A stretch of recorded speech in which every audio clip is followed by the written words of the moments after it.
Hi friends, आज की इस वीडियो में हम तिब्बत राष्ट्र पर संस्कृत भाषा में कुछ फैक्ट्स देखेंगे, जिसको हम यहाँ ऐसे भी कह सकते हैं निबंध के रूप में। लगभग 10 फैक्ट्स देखेंगे और ये बहुत ही इंटरेस्टिंग भी हो सकते हैं और आपके लिए नहीं भी, कि आपका कितना इंटरेस्ट है फैक्ट्स से रिलेटेड में।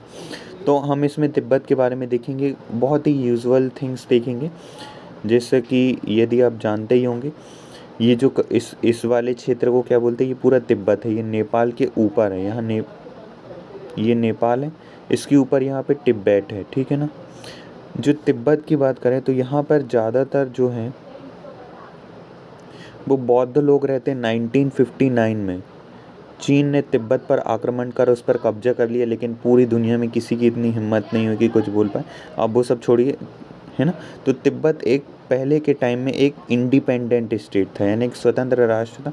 तो हम इससे रिलेटेड कुछ फैक्ट्स देखेंगे। यहाँ हमारा उद्देश्य किसी भी तरह की भावनाओं को ठेस पहुँचाना नहीं है।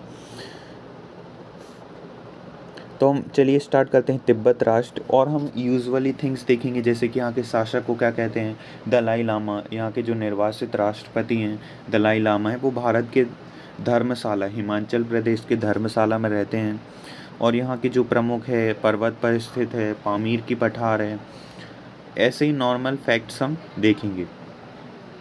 तो 1959 तमें वर्षे तिब्बत राष्ट्र एक स्वतंत्र, तमें वर्षे, वर्षस्य आएगा यहाँ, सॉरी, वर्षस्य यानी वर्ष के, वर्षस्य पूर्व तिब्बत राष्ट्र एक स्वतंत्र राष्ट्रम अस्ति। तो यहाँ पे बस एक ही मिस्टेक है, बाकी सब सही है। तो 1915 राष्ट्र के पहले जो तिब्बत एक स्वतंत्र राष्ट्र था, तो पूर्वे की जगह केवल वो वर्ष की जगह वर्षस्य बस आ जाएगा, बाकी सब करेक्ट है। तो 1959 के पहले जो तिब्बत था वो एक स्वतंत्र राष्ट्र था। तिब्बत राष्ट्र से शासक दलाई लामा कथ्य थे।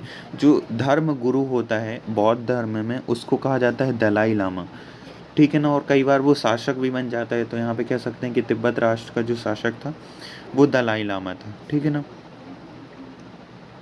तस्य निर्वाचित राष्ट्रपति दलाई लामा निर्वासित, यानी निकाला गया, देश से भगा देते, निकाल दिए, तो वो जाएगा निर्वासित राष्ट्रपति दलाई लामा च भारतस्य हिमाचल प्रदेशस्य से आएगा यहाँ, प्रदेशस्य धर्मशाला निवसत।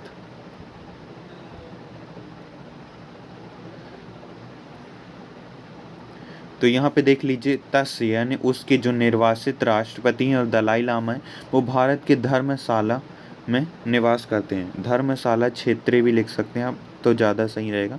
जो धर्मशाला क्षेत्र में निवसत यानी निवास करते हैं। सो आई होप आपको समझ आया होगा। नेक्स्ट पॉइंट में चलते हैं। तिब्बत राष्ट्र पर्वतीय क्षेत्रम अस्ति। जो तिब्बत राष्ट्र है वो एक पर्वतीय क्षेत्र है।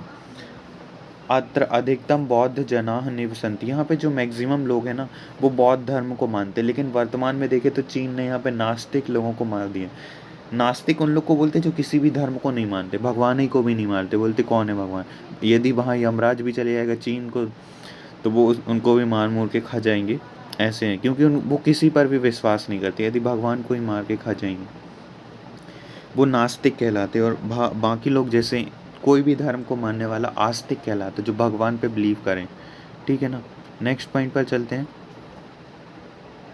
अधुना तिब्बत चीन राष्ट्र अधीन अस्ति।